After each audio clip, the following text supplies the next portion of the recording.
जैसे मैंने कल बताया था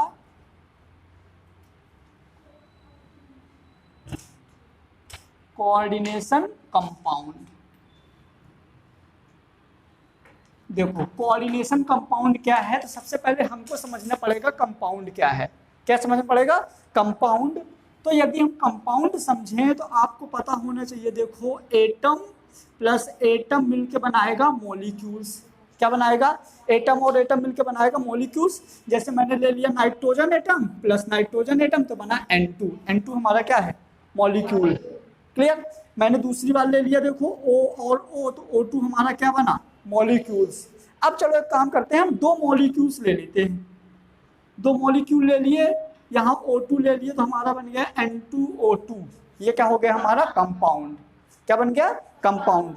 तो मैं चैप्टर पढ़ रहा हूं कोऑर्डिनेशन कंपाउंड, मतलब कि ऐसा कंपाउंड जिसमें कोऑर्डिनेट बॉन्ड हो। और यदि कोऑर्डिनेट बॉन्ड की हम बात करेंगे तो ऐसे एरो लगाएंगे। समझ में आया? हमने बहुत सारी चीजें पढ़ा। तुम ऐसे शेयर कर लो ना, थोड़ा तुमको दिखेगा। तुम नहीं, तुम ऐसे रहने दो, तुम इधर कर लो, अब तुम इधर कर लो। तुमको दिख नहीं रहा था ना, प्रॉब्लम हो रहा था। चलो, मैंने क्या बोला कि यदि किसी कंपाउंड में या किसी मॉलिक्यूल्स में इस तरह का बॉन्ड बन रहा है तो वो हमारा होता है कोऑर्डिनेशन कंपाउंड, जो हम चैप्टर पढ़ रहे हैं। एक जो कल एग्जांपल नहीं दिए थे मैं वो देता हूं। मैंने बोल दिया CN, ये साइनाइड है। क्या है?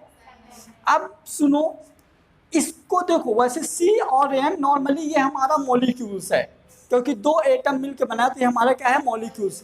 अब यदि मैं बोलूं कि ये कौन सा मॉलिक्यूल्स है तो हम इसको चेक करते हैं कि हम ये बोल पाएंगे कि नहीं कि ये कोऑर्डिनेशन मॉलिक्यूल्स है। चेक करते हैं, चलो। तो जब हम इसको तोड़ेंगे ना तो C डबल बॉन्ड N एक कोऑर्डिनेट बॉन्ड, ये हमारी ऐसी स्ट्रक्चर बनती है साइनाइड की। क्लियर? ऐसी स्ट्रक्चर बनती है, मतलब हाँ इसमें एरो वाला बॉन्ड है। यदि किसी बॉन्ड में ऐसा एरो लगा है तो हमारा क्या होता है? Coordinate bond. कोऑर्डिनेट बॉन्ड या कोऑर्डिनेशन कंपाउंड। क्लियर? ये हो गया। देखो, तो इस तरह से यदि इस तरह के एरो वाले हमारे बॉन्ड, वैसे नॉर्मली हम नहीं रिप्रेजेंट करते, वैसे तुम लोग नॉर्मली CN ऐसे ही देखे होगे, इतना डीप नहीं जाते हैं, लेकिन पता होना चाहिए यदि एरो टाइप्स का है तो हमारा क्या हो जाएगा? Coordination compound. क्लियर? या कोऑर्डिनेशन बॉन्ड।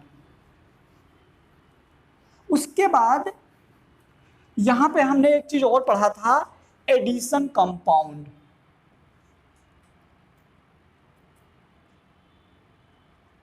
क्या पढ़ा था? Addition compound. अब देखो एडिशन कंपाउंड क्या होता है, तो मैंने क्या बोला, जब दो टू और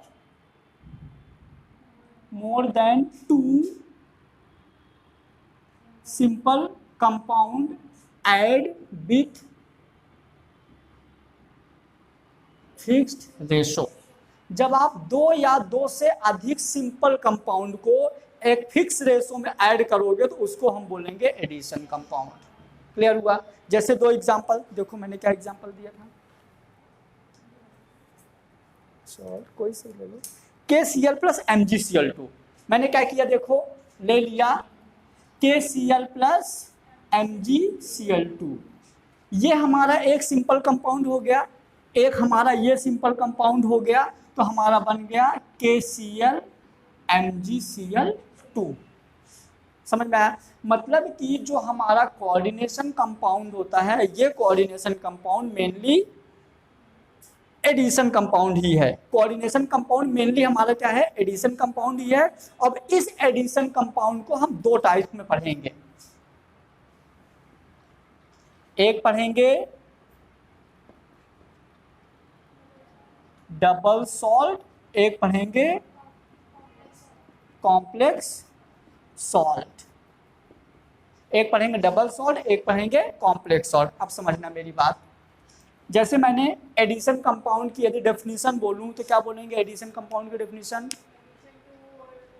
दो या दो से ज्यादा सिंपल कंपाउंड को एक फिक्स रेशो में जब हम ऐड करते हैं तो जो हमारा बनता है वो एडिशन कंपाउंड होता है। क्लियर हुआ?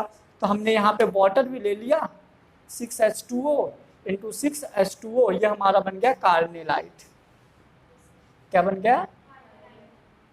कार्नेलाइट।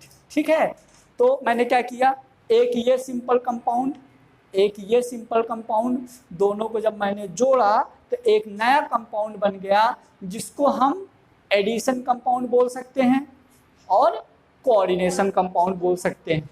बात वही है। अब हम देखेंगे जो एडिशन कंपाउंड होता है और जो कोऑर्डिनेशन कंपाउंड होता है, दो टाइप्स का होता है, डबल सॉल्ट और कॉम्प्लेक्स सॉल्ट। डबल सॉल्ट और कॉम्प्लेक्स सॉल्ट। तो अब डबल सॉल्ट क्या होता है वो समझना। जब मैंने इसको पानी में डाला,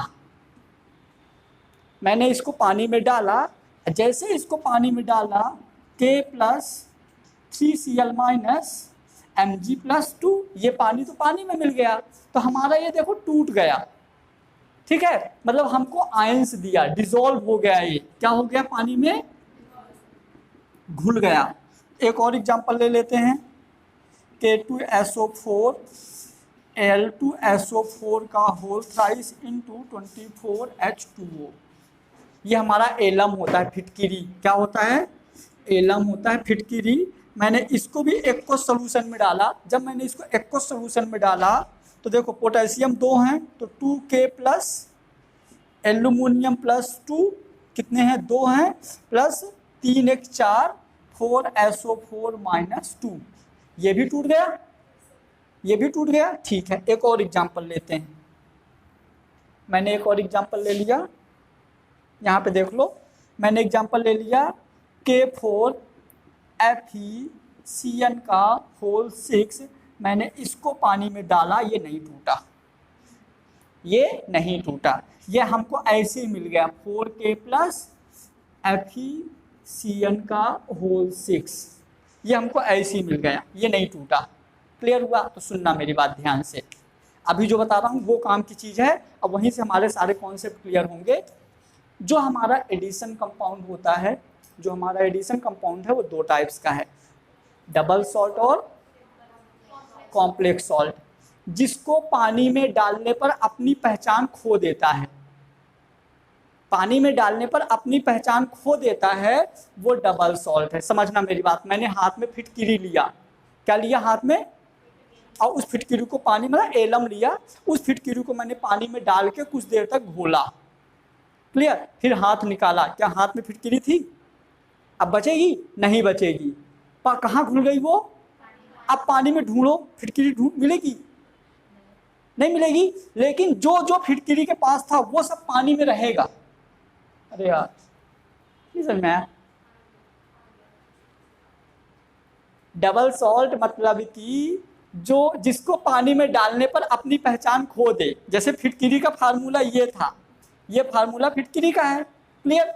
हमने इसको लिया, इसको पानी में डाला, इसको घोल दिया, हाथ निकाला, हाथ में फिटकिरी नहीं थी, मतलब मैंने जो लेके गया था पानी में घुल गया वो। अब हम पानी को झाँकेंगे तो क्या हमको उसकी फिटकिरी दिखेगी, लेकिन जो जो फिटकिरी वाले एलिमेंट थे वो सब के सब पानी में हैं, लेकिन हमको पता नहीं चल रहे, दिख नहीं रहे। क्यों नहीं दिख रहे, क्योंकि उसने अपनी पहचान खो दिया, घुल गया वो, तो दिखेगा नहीं, क्लियर। और सुनो, एक दूसरा है ये, अब यहाँ पे क्या है, ये इसकी रेन कोट है और ये इसका ब्लेजर है, क्लियर।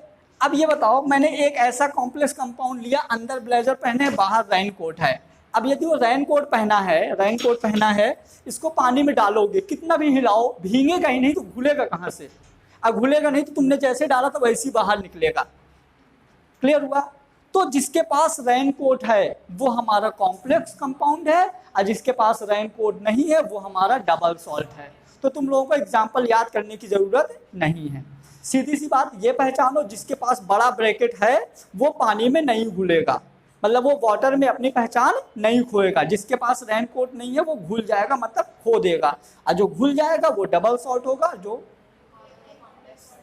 समझ में आया। अब एग्जाम्पल हमको नहीं याद करना, किताब में एग्जाम्पल लिखे लिखाए मिलेंगे, आप देख लीजिएगा कहाँ बड़ा ब्रैकेट है कहाँ छोटा ब्रैकेट है। जो छोटा ब्रैकेट है वो मतलब ब्रैकेट है ही नहीं है, छोटा ब्रैकेट है, तो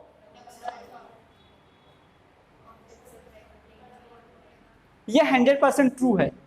तुमको ऐसे एक भी एग्जाम्पल नहीं मिलेंगे कि वो कॉम्प्लेक्स सॉल्ट हो बड़ा ब्रैकेट ना हो। मतलब यदि उसके पास रेन कोट है तो उसकी मजबूरी है क्या, रेन कोट में उसका मुंह भी नहीं दिखता, पूरा पैक है, ठीक है, पता है तुम लोग बोले सर मुंह से तो पानी गया होगा, है ना, तो वो पूरा पैक है। क्लियर, कॉम्प्लेक्स सॉल्ट समझ में आया, डबल सॉल्ट। अब मैंने क्या किया था, पिछले क्लास में इनके एग्जाम्पल इन लोगों को समझा दिया था, इन दोनों में डिफरेंस लिखवा दिया था, कंप्लीट डिसोसिएट नहीं होता, होता है, और हमारे पूरे सिलेबस में जो है वो सिर्फ कॉम्प्लेक्स सॉल्ट है। तो आज हम पढ़ेंगे कॉम्प्लेक्स सॉल्ट। ये मैंने इन दोनों में बस पिछले क्लास में इतना ही था, डिफरेंस लिखवा दिए थे इन दोनों के ऐसे। तो डिफरेंस तुम लोग इनके कॉपी से नोट कर लेना, तब हेडिंग डाल दो कॉम्प्लेक्स सॉल्ट, अच्छे से लिखना शुरू कर दो।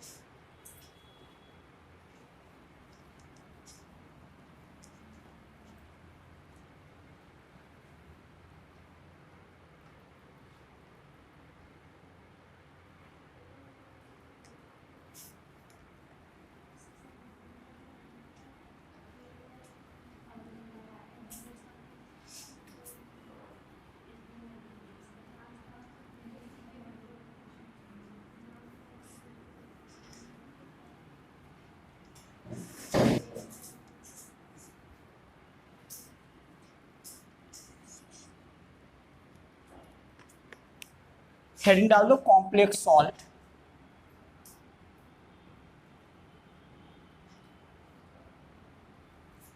कॉम्प्लेक्स सॉल्ट में एक काम करो, एक एग्जांपल लिख दो इसके ब्रैकेट में कि हम किस तरह के पढ़ेंगे। तो बोलो कौन सा एग्जांपल, मेरा वाला बोलो।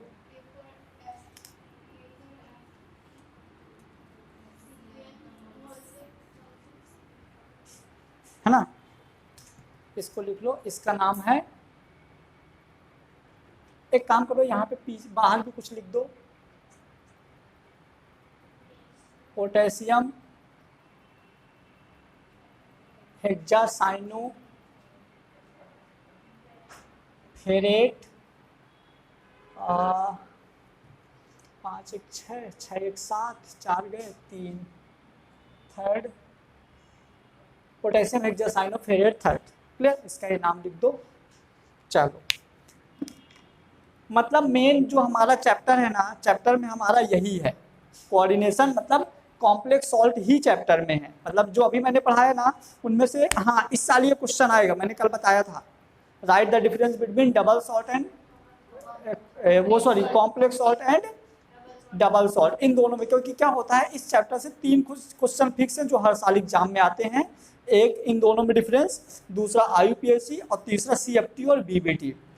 तो 2 क्वेश्चन उसमें रहते हैं 4 मार्क्स के, किसमें और में रहते हैं। तो पिछली बार आ चुका है IUPAC और वो BBT और CFT, तो इस बार ये आएगा, इसके साथ वो 2 और आएंगे। तो ये अंतर बहुत अच्छे से याद कर लेना। क्लियर, चलो अब देखो, जैसे मैं एक काम करता हूँ, कॉम्प्लेक्स सॉल्ट में क्या है, ये पूरा कॉम्प्लेक्स कंपाउंड है। अब इसमें तुम लोग ये समझो कि ये चीज़ यार अलग है, ये चीज़ भी अलग है, ये चीज़ अलग है, इसके नीचे का नंबर अलग है, बाहर की चीज़ अलग है।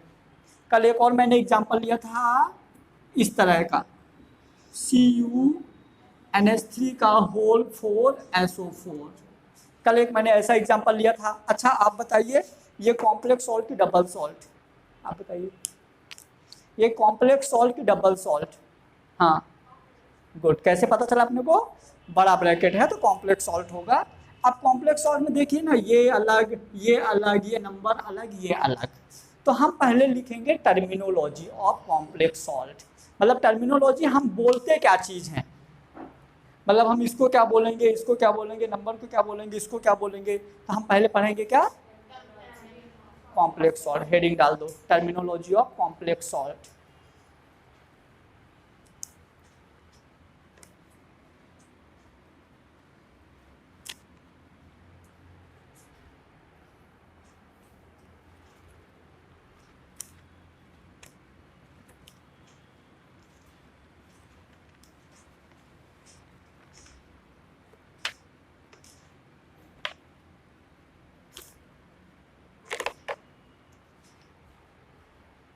लिख दिया। चलो अब देखते हैं कि ये क्या है, बाहर वाला क्या है, ये क्या है, ये क्या है, इन सब का हम अलग अलग नाम देखते हैं। तो सबसे बाहर जो होता है ना, इसको देखो कॉपी में पहले ये पूरा एक साथ लिख लेना, फिर मैं सबकी अलग अलग हेडिंग डाल लिखवा दूंगा। पहले यहाँ पे एक साथ लिख देना तो अपने को एग्जाम्पल आ जाएंगे। तो सबसे पहले बड़े ब्रैकेट के बाहर जो रहता है उसको हम बोलते हैं सिंपल आयन। बड़े ब्रैकेट के बाहर जो रहता है उसको क्या बोलते हैं, सिंपल आयन। और नॉर्मली सिंपल आयन को कभी कभी काउंटर आयन भी बोल देते हैं, काउंटर आयन ये वाला भी होता है। और इसमें नॉर्मली देखो हमारे कौन कौन से होते हैं, फर्स्ट ए एंड सेकेंड ए, ली ना करे रब से फरियाद, बेटा मांगे कार शराबी बाप राजी। इसका ऑक्सीडेशन स्टेट +1, इसका +2, ऑक्सीडेशन स्टेट +1 और +2। ये बहुत काम आएगा, ये बहुत। +1 मतलब कि एक इलेक्ट्रॉन लिया, क्या +1 मतलब एक इलेक्ट्रॉन किसी को, पक्का, फिर बोलना नहीं भाई, हम मान ले रहे हैं। +1 मतलब एक इलेक्ट्रॉन, और +2 मतलब 2 इलेक्ट्रॉन दिया, तो प्लस चार्ज। इसी को ऑक्सीडेशन स्टेट बोलते हैं। फर्स्ट ए वो पहला वाला, हलीना करे रब से फरियाद। सेकेंड ए बेटा मांगे कार शराबी बाप राजी। क्लियर। चलो, तो हमारे जो सेंट्रल मेटल आयन रहेंगे वो, इसका ऑक्सीडेशन स्टेट का बहुत बड़ा रोल है, इसके नाम पढ़ने के लिए, ये चीज़ पढ़ने के लिए इसका बहुत बड़ा रोल है। क्लियर, तो ये हो गया। चलो अब हम इसको क्या बोलेंगे, जो बड़े ब्रैकेट के जस्ट बाद है। पता है इनकी पोजीशन जिंदगी में कभी चेंज नहीं होगी। तुम सोचो इसको इधर कर दो तो गलत हो जाएगा, ये चीज याद रखना। मतलब कभी फार्मूला भूल गया, तुम इधर उधर कर दिया तो पूरा सिस्टम गड़बड़ हो जाएगा। क्लियर। मतलब जैसे हम सोचे पैंट को इधर पहन दे, शर्ट को इधर, तो है क्या पॉसिबल, नहीं है ना। हर चीज सही जगह के लिए बनी है। तो हम इसको बोलेंगे सेंट्रल मेटल एटम। ये सेंट्रल मेटल एटम होता है, या सेंट्रल मेटल आयन भी बोल सकते हो। क्लियर। ये हमारा सेंट्रल मेटल है, बीच में जो है। और पता है इस एग्जाम्पल का, कभी इस तरह की एग्जाम्पल बहुत सारी, मतलब पूरा चैप्टर इसी पे है, तुम अंदाजा लगा लो क्या क्या है। अभी इसका IUPAC, फिर इसका ऑक्सीडेशन स्टेट, फिर इसका EAN, फिर इसका आइसोमेरिज्म, फिर इसका CFT, इसका BBT, मतलब सब कुछ इसी का पढ़ना है। इसलिए इसको बहुत डीप से बहुत अच्छे से समझ लो, मतलब एकदम दिमाग में बसा लो। क्लियर। तो बाहर वाला क्या है, सिंपल आयन या काउंटर आयन, और ये हमारा क्या है, सेंट्रल मेटल आयन या एटम। क्लियर। अब सुनो, जो ये है ये हमारा होता है लिगेंड। क्या होता है। अब जैसे ये एक है, हम इसको ऐसे भी लिख सकते हैं, देखो K4 FeCN का होल ट्वाइस, H2O का होल ट्वाइस, Cl2 और मान लो SO4, ऐसे। क्लियर। तो इसमें एक ही था तो लिगेंड था, मतलब सेंट्रल मेटल आयन के अलावा जितने भी हैं सबके सब लिगेंड हैं। यहाँ पे ये सारे लिगेंड हैं। मतलब तुम सोचो सर वहाँ CN था तो वो लिगेंड था, किसी में और ज्यादा आ गया तो वो सारे लिगेंड हैं। क्लियर हुआ। अब इनकी नंबर 6 है। देखिए ना, हमने आयरन लिया हूँ तो आयरन के साथ 6 लिया हूँ, और कॉपर लिया हूँ तो कॉपर के साथ 4 लिया हूँ। यहाँ आयरन है तो टोटल देखो 2 4 6, टोटल 6 है। मतलब कि हर सेंट्रल मेटल एटम का नंबर फिक्स होता है। क्लियर। और इस नंबर को हम बोलते हैं कोऑर्डिनेशन नंबर। क्लियर हुई बात कि नहीं हुई। इसको हम बोलेंगे क्या, कोऑर्डिनेशन नंबर। बाहर वाले को भी हम सिंपल आयन बोल सकते हैं या काउंटर आयन बोल सकते हैं।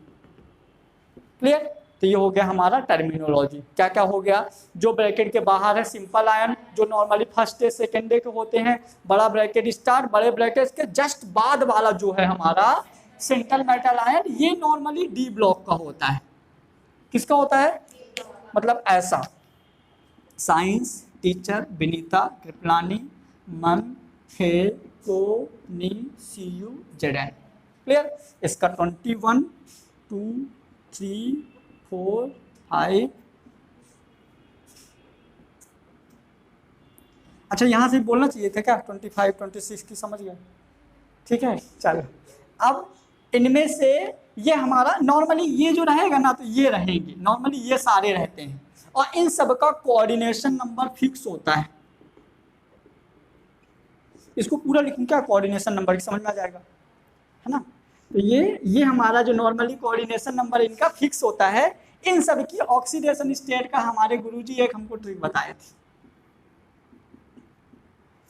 +2 +3 +4 +5 +6 +6 +5 +4 +3 +2। समझदार हो गए तो समझ गए होंगे। मतलब इसका +2, इसका +2 +3 दोनों, +3 +4 +4 +3 +2, बोलूँ क्या बार बार? ये इसका बहुत काम की चीज़ है भाई, ऑक्सीडेशन स्टेट। तुम तो बड़ा बड़ा लिख लो। मतलब ये मान लो कि यदि तुमको ऑक्सीडेशन स्टेट नहीं आया ना तो इस चैप्टर का हर क्वेश्चन गलत करोगे, और ऑक्सीडेशन आ गया तो जो गलत करने वाले होगे ना वो भी सही कर लोगे। ये चीज़। हेलो, हिंदी कर देता हूँ।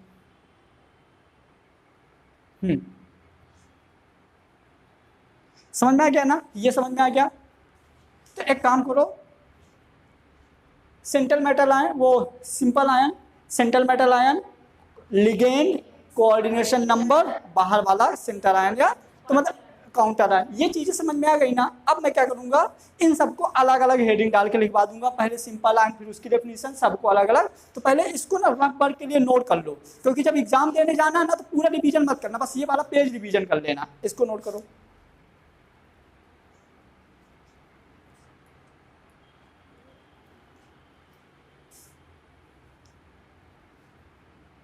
और बता दो 12th 10th का नाम बता दो। सिमरा, तुम्हारा तो नहीं भूलेगा। बरीशा। अब स्कोर बता दो 10th का। 90, दोनों 90 के ऊपर हो ना? फिर ठीक है, मैं पूछ लेता हूँ ना, क्योंकि कुछ बच्चे ऐसे आ जाते हैं फिर एकदम हमको 0 लेवल से लेके चलना पड़ता है। तो मतलब समझ लोगे ना, जहाँ ना समझ में आए तो हमको बताते जाना है। क्लियर? चलो अब देखो कॉम्प्लेक्स आयन। अब कॉम्प्लेक्स आयन क्या है तो ये समझो, जैसे मैंने इसी को मॉडिफाइड कर रहा हूँ, जो मैंने एग्जांपल लिया था ना K4 FeCN का होल 6, इस एग्जांपल का कॉमन नेम बताओ।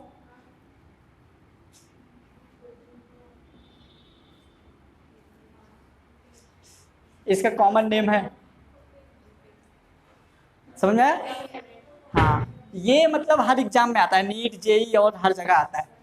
क्लियर? आप समझो। चलो मैं इसी को थोड़ा सा मॉडिफाइड कर रहा हूँ कॉम्प्लेक्स आयन के अकॉर्डिंग, तो हम इसको ऐसे लिख सकते हैं।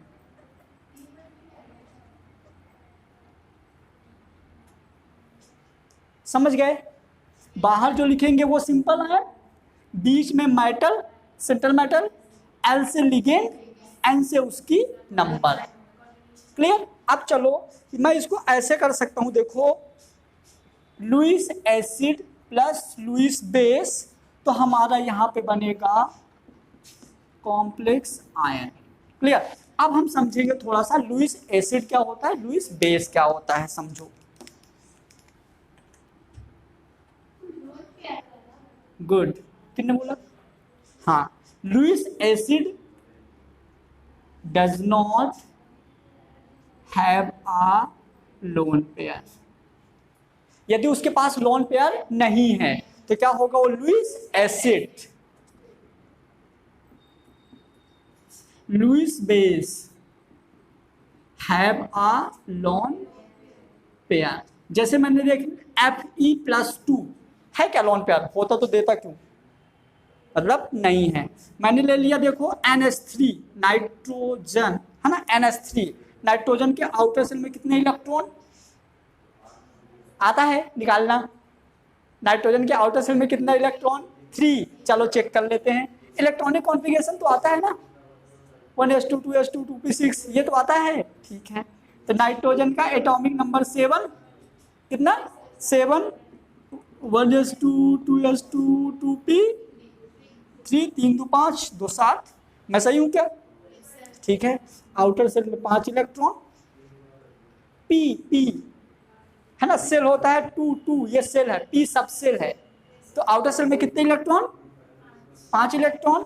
तो 1 2 3 4 5, 3 हाइड्रोजन जोड़ दो, एक लोन पेयर बचा। यदि लोन पेयर है तो हमारा होगा लुईस बेस। क्लियर? Fe के पास लोन पेयर नहीं है तो लुईस एसिड। अच्छा, यदि मैं एक क्वेश्चन पूछूं कि लुईस एसिड और लुईस बेस कौन से साइंटिस्ट ने डेफिनेशन दिया था, तो बता पाओगे क्या? लुईस, अरे यार क्या हुआ, समझ गए कौन से साइंटिस्ट ने दिया था? अब एसिड और बेस की एक और डेफिनेशन है, चलो बात कर ही रहे हैं तो डिस्कस कर ही लेते हैं। एसिड और बेस की एक और डेफिनेशन है, कोई बताएगा? हाँ, सोल्यूशन है बा H plus ion acid, solution है बा OH माइनस आयन बेस। ये तो बच्चों को पता है। देखो पानी को मैंने तोड़ा तो H plus plus OH minus, ठीक है। यदि सोल्यूशन के पास H प्लस आयन है तो होगा एसिड, और OH है तो होगा, ये तो इजी है। तो एसिड और बेस की नॉर्मल डेफिनेशन वैसे तो मतलब मैं ये सोचूंगा कि तुम लोगों को इतना आता है। और सुनो मेरी बात, एक भी चीज़ यदि समझ में नहीं आए तो बता देना, तभी बहुत अच्छा सीख पाओगे, क्योंकि टाइम मत सोचो कम है। अभी भी हमारे, तुम लोग अभी कब स्टार्ट कर रहे हो? अगस्त स्टार्ट कर रहे हो ना, 15 अगस्त, मतलब जो भी आज। अभी भी मैं एग्जाम के पहले 4 बार सिलेबस खत्म कर दूंगा। लेकिन बस ये याद रखना कि पहली बार जो तुम लोग एक एक चीज सीखते जाओ। मैंने लिख दिया लिगेंड, मतलब कोई भी यदि हम वर्ड यहाँ लिख देना बोर्ड में तो उसका मतलब तुमको पता होना चाहिए, और नहीं पता है तो हमको बता दो। क्योंकि जिन बच्चों को मैं 11 में पढ़ाया हूँ तो हमको पता है कि उनको क्या क्या पता है, तो तुम लोगों के बारे में हमको नहीं पता कि क्या पता है। तो वो चीज़ तुम हमको बता दोगे ना तो मजा आएगा। अभी टाइम लगता है, लगने दो चैप्टर में, जितना आप सीखते हो। तो ऐसे जैसे लुईस एसिड सर डेफिनेशन क्या, देखो यहाँ पे आया तो मैंने बता दिया। अब कैसे सीखूंगा, ये वाली डेफिनेशन तुमको पहले से आती, मैं ऐसा सोचता हूँ, मैं सही सोच रहा हूँ, ठीक है। Lewis acid plus Lewis base मिलके क्या बनाएंगे? क्लियर। चलो एग्जांपल ले लेते हैं। लुईस एसिड मैंने ले लिया M, और लुईस बेस ले लिया L, मैंने बना दिया ML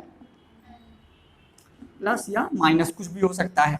चलो मैंने लुईस एसिड ले लिया आयरन, और ये ले लिया Cn। देखो साइनाइड, साइनाइड के पास लॉन पेयर है, कैसे? इधर देखो, कार्बन ट्रिपल बॉन्ड नाइट्रोजन, तो नाइट्रोजन के 1 2 3, एक ये लॉन पेयर बचा। आयरन के पास तो +2 चार्ज रहेगा ही नहीं, तो ये लॉन पेयर है ना बेटा, तो ये लुईस बेस हो गया ना, ये लुईस बेस हो गया। और ये मेटल है तो ये हमारा जो बन गया तो ये कुछ ऐसा बन जाएगा, FeCN का होल 6। यहाँ पे कुछ भी ले लो, फर्स्ट है सेकेंड है कुछ भी ले लो, हमने K2 ले लिया। चलो तो ये हमारा इस तरह की यदि कुछ बनेगा प्लस, अब इसमें कितना रहेगा? +4। तो इस तरह का जो हमारा बनेगा ये होगा कॉम्प्लेक्स आयन, मतलब मेटल यानी लुईस एसिड और लुईस बेस मिलके एक आयन बनाएंगे तो वो होगा हमारा। अभी मैंने ये बताया, देखिए कॉम्प्लेक्स आयन के पहले मैंने एक और डेफिनेशन बताया था। मैंने बोला था कि जब दो सिंपल आयन एक फिक्स रेशो में जुड़ते हैं तो हम उसको कॉम्प्लेक्स आयन बोले थे। डेफिनेशन चेंज नहीं हुई, डेफिनेशन को हम और अच्छा कर दिए।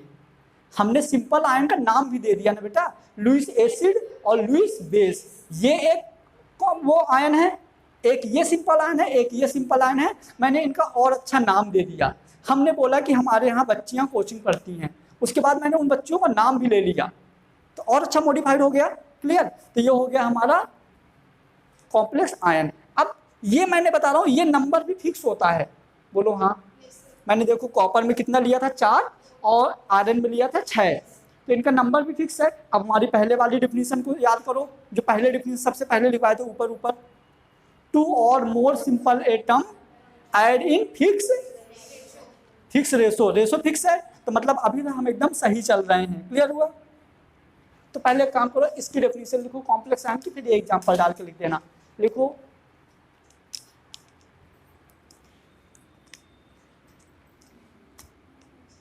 Chargeable species, chargeable species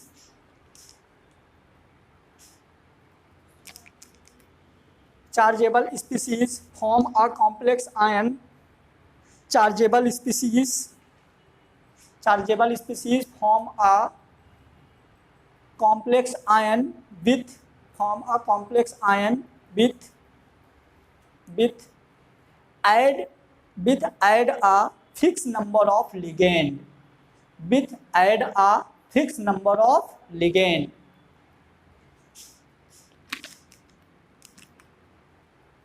clear.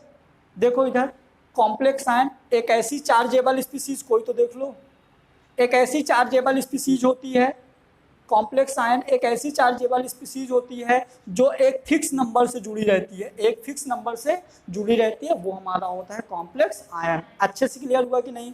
अब दूसरा हेडिंग डाल दो। क्या दूसरा हेडिंग? हाँ, पहले लिख दो कोऑर्डिनेशन नंबर। पहले हम CN पढ़ेंगे, फिर सेंट्रल मेटल पढ़ लेंगे। इसको लिख लिए थे क्या? एग्जाम्पल लिखो, मिटाने बड़ी जल्दी रहती है। एग्जाम्पल लिखो।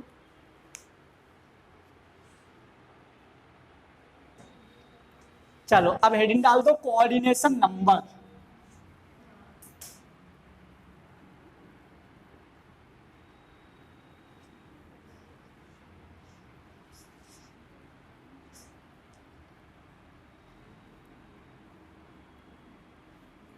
अच्छा, BPS का कोऑर्डिनेशन नंबर कितना है?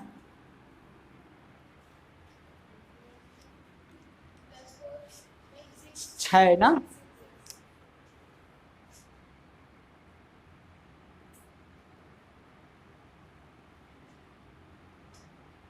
कोऑर्डिनेशन नंबर का एक और नाम है कोऑर्डिनेशन इंटेंसिटी। ऐसे, अरे यार,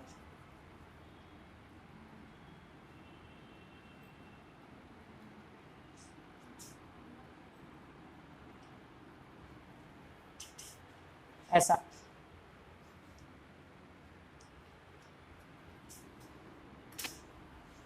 चलो ठीक है, मैं अभी डेफिनेशन लिखवा नहीं रहा हूं, मैं तुम लोगों से ही पूछ रहा हूं, क्या सोचते हो इसके बारे में? कोऑर्डिनेशन नंबर के बारे में क्या सोचते हो? मैं तो 3-4 चीज सोचता हूँ, पहले समझा दो एक बार। चलो, पता है क्या तुम लोगों को? हाँ हाँ, सही है।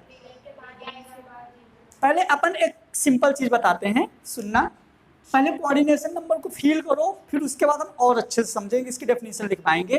तो एक ये एटम है, एक ये एटम है, एक ये एटम है, एक ये एटम है। इसका नाम है ABCD। क्लियर? कोऑर्डिनेशन नंबर की डेफिनेशन ये होती है कि एक एटम कितने और एटम से अटैच है, वो उसकी कोऑर्डिनेशन नंबर होती है। क्या बोला मैंने? एक एटम कितने और एटम से अटैच है, वो उसकी कोऑर्डिनेशन नंबर। मैं बोला कि D की कोऑर्डिनेशन नंबर क्या है, कौन बताएगा? 3। गुड। एक और 2 ही तो अटैच है, ये कहाँ अटैच है इसमें? तो 2 हुआ ना। मेरी डेफिनेशन को सुनो और समझो, मैं क्या बोला? एक एटम कितने और एटम से अटैच है। ये कहाँ अटैच है? इधर से अटैच दिख रहा है क्या? हाँ, तो फिर कहाँ अटैच है? नहीं है ना भाई। तो ये 2 ही से अटैच है ना, तो इसकी कोऑर्डिनेशन नंबर क्या हो गई? क्लियर? अब सुनो, मैंने एक एग्जांपल लिया था, तुम लोगों को याद होगा, तो एक एग्जांपल लिया था K4FeCN का होल 6, है ना। इसका डायग्राम कुछ ऐसे बनता है। अभी मैं तुम लोगों को डायग्राम बनाना सिखा दूंगा, अभी टेंशन ना लो। अब मैं बोलूं कि इसकी कोऑर्डिनेशन नंबर कितनी है, तो कितनी है? 6। कैसे पता चला 6 है? क्योंकि देखो, एक इससे 2 3 4 5 6, तो कितने से अटैच है? 6 से। तो इसकी कोऑर्डिनेशन नंबर कितनी हो गई? 6। मैं यदि कुछ ऐसा लिख दूं, कितनी कोऑर्डिनेशन नंबर? लो, H2O Cl2। अब कोऑर्डिनेशन नंबर कितनी? कैसे पता? यहाँ पे M, यहाँ H2O, यहाँ Cl, यहाँ Cl, 3 जगह NH3, NH3, NH3, NH3।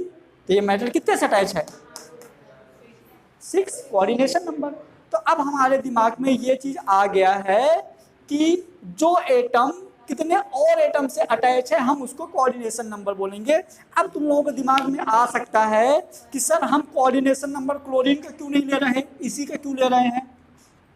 बोलो, आया होगा ना दिमाग में। तो मैंने इसके पहले ये बता दिया था कि इस चैप्टर में हमको सब कुछ मेटल के बारे में ही पढ़ना है। बोला था अभी EANOS, नोमेनक्लेचर मतलब कुछ भी देगा, हमको इसी के बारे में पढ़ना है। क्लियर हुआ? तो ये हमारा क्या हो जाएगा, इसका जितने एटम और अटैच होंगे वो उसकी हो जाएगी कोऑर्डिनेशन नंबर। क्लियर हुआ? चलो, तो अब इसका मैं डेफिनेशन लिखवा दूंगा। और एक चीज और, नहीं पहले डेफिनेशन, नहीं पहले समझ लो, समझ में तो आ गया ना कोऑर्डिनेशन नंबर क्या है? ठीक है, डेफिनेशन लिखो। तुम लोग धीरे धीरे बातें करना है। हेडिंग डाल दिया क्या?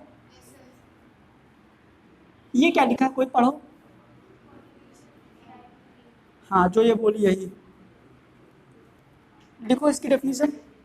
The coordination compound contain coordination number, the coordination compound, the coordination compound contain coordination number,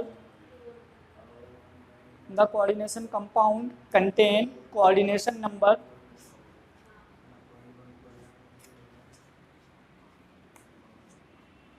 coordination number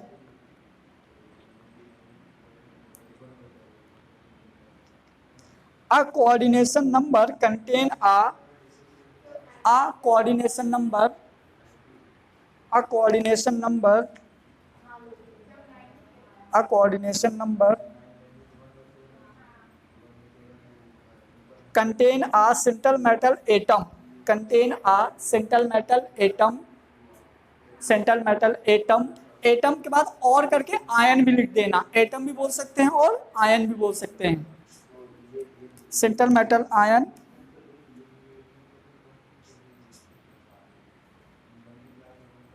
central metal ion which is bonded by a fixed number of atom, which is bonded by a fixed number of atom, number of atom। सुनो, number of atom भी हो सकता है और group of atom भी हो सकता है, क्योंकि मैंने क्लोरीन लिया तो सिर्फ एटम हो गया, NH3 भी लिया था, वाटर भी लिया था, तो और करके लिखो group of atom, number of atom और ग्रुप ऑफ एटम।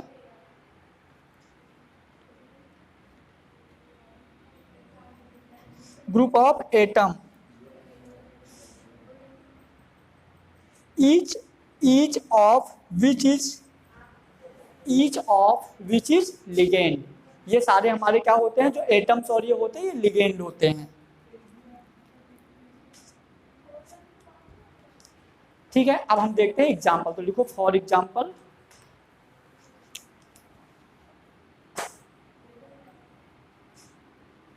K4FeCN का होल 6। क्लियर? चलो इसको देखो,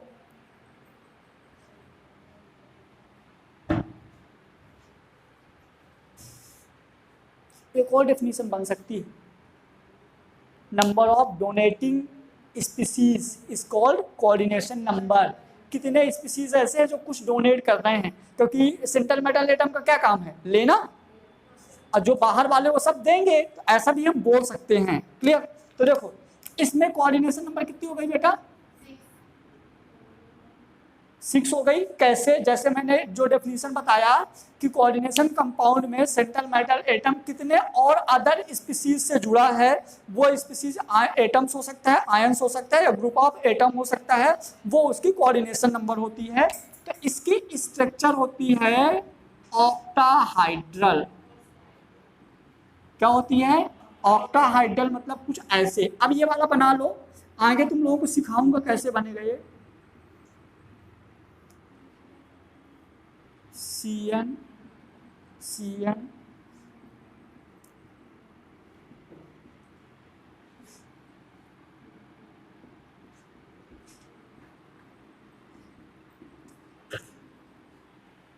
ऐसे लिखना है यहाँ पे, 6 साइनाइड अटैच टू 1 Fe, है ना, 6 साइनाइड अटैच टू 1 Fe।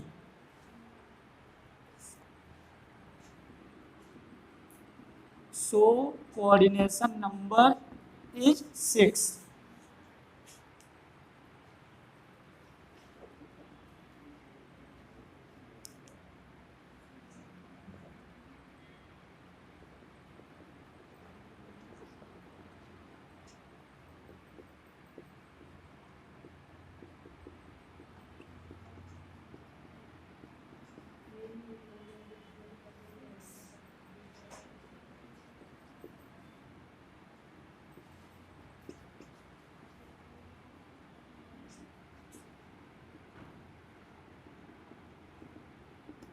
इन सब का कोऑर्डिनेशन नंबर भी बगल में लिख दो।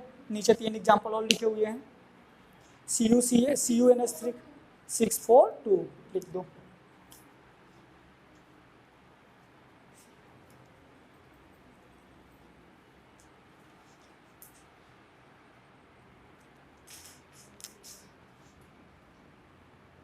लिखो ऑल सेंट्रल मेटल आयन और atom, all central metal ion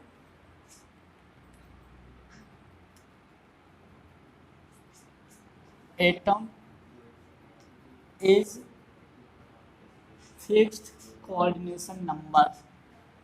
All central metal atom or ion is fixed coordination number. इस लाइन को बॉक्स में बंद कर दो, इस लाइन को बॉक्स में बंद कर दो। कर दिया बॉक्स में बंद, कर दिया बॉक्स में बंद, ठीक है। अब यहां पे देखो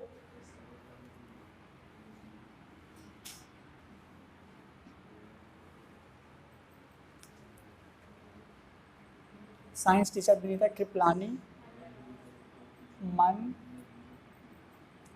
फे +2 +3 दोनों, फेको और PT+4,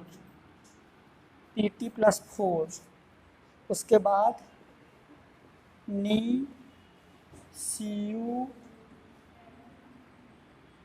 ZN और PB+2 PT+2, ठीक है। फिर CU AG AU प्लस वाले और ZN CD HG प्लस वाले, ZN CD HG ZN+2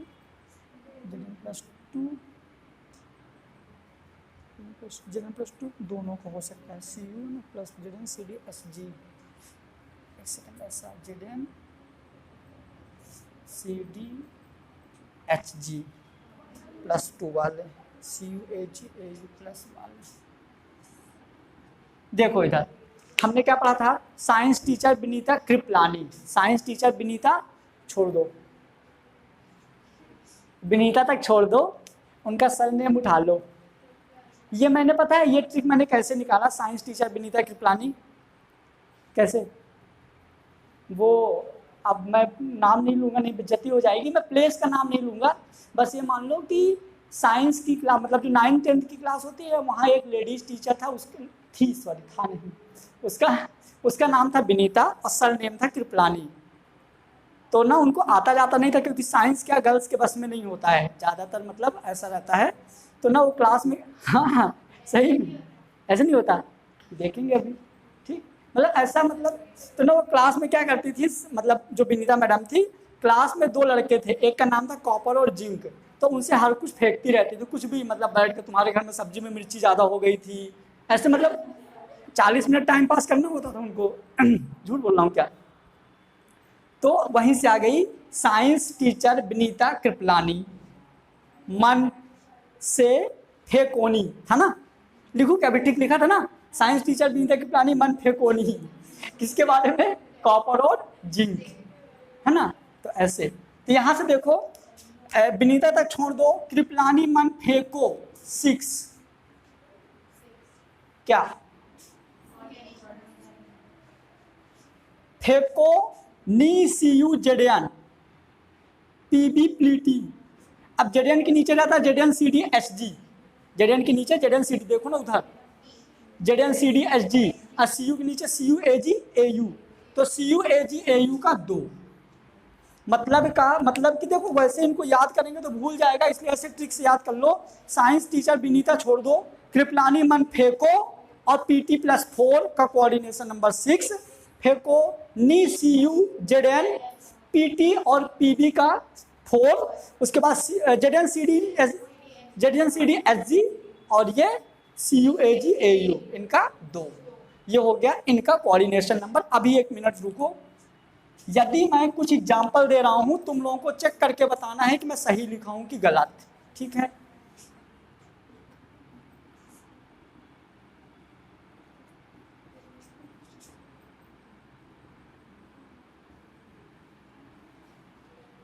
सही है कि गलत? क्यों?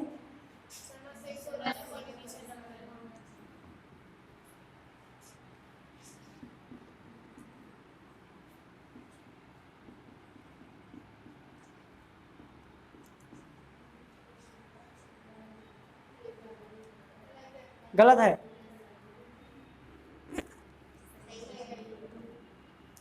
अब एक चीज और रखो, मैंने पहले वहां पे ट्रिक बता दिया कि यदि बड़ा ब्रैकेट है तो कॉम्प्लेक्स, पहला ट्रिक। अब दूसरा, तुम्हारे बुक में ये यू बोथ प्रबोध जो भी है, कम से कम 60 से 70 एग्जाम्पल ऐसे दिए हुए हैं कि जहां तुमको ये बताना है कि कौन सा सही है कौन सा गलत है। क्लियर? तो अब उतने एग्जाम्पल से अच्छा है कि ये याद कर लो, गिनना तो आ गया। यदि तुम ये याद कर लोगे तो तुम्हारा फायदा क्या हो जाएगा, ये एग्जाम्पल तुम अपने आप पहचान लोगे, याद नहीं करना पड़ेगा। क्लियर हुआ? एक बार फिर से बोलो सब लोग, तुम बोलो ये मतलब कोऑर्डिनेशन नंबर, उधर देख के नहीं, उधर कहीं उधर देख के तुम बोलो, तुम इनके नंबर कोऑर्डिनेशन, ये टेबल बोलो,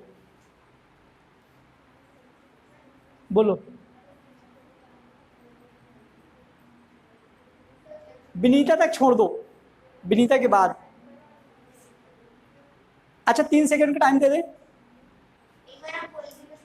साइंस टीचर बोल के दिखा दूं, साइंस टीचर विनीता छोड़ दो। कृपलानी मन फेंको नी, नहीं फेंको नी नहीं, कृपलानी मन फेंको अब पीटी +4 का 6, ठीक है। फेंको नी CU ZN पीडी +2 और पीटी +2, उसके बाद ZNCD HG इनका 4 और CU AG AU 2। अच्छा सुनो, CU AG AU और ZNCD HG ये होते हैं पहले टाइप मेटल, पता है? मतलब ये मेटल होते हैं लेकिन सॉफ्ट मेटल होते हैं, जैसे मरकरी देखे हो अपन बुखार वगैरह, और ये कॉइन मेटल होते हैं, मतलब इनसे सिक्का बनाए जाते हैं। CU AG AU ये बहुत इंपॉर्टेंट है, ये जिस घर में है उसी से दगाबाजी करते हैं। मतलब डी ब्लॉक के ये 6 ऐसे एटम है जो डी ब्लॉक जैसे बिहेव नहीं करते। क्लियर? तो ये अब याद हुआ? अब आप बोलिए, याद हुआ तो? हाँ अच्छा एक बार देख देख बोल दो, फिर बिना देखे। नहीं अभी नहीं आ रहा फ्लो में, अभी कल सुनाओगे पूरा, ठीक है। तुम बोलो। हाँ फेंको,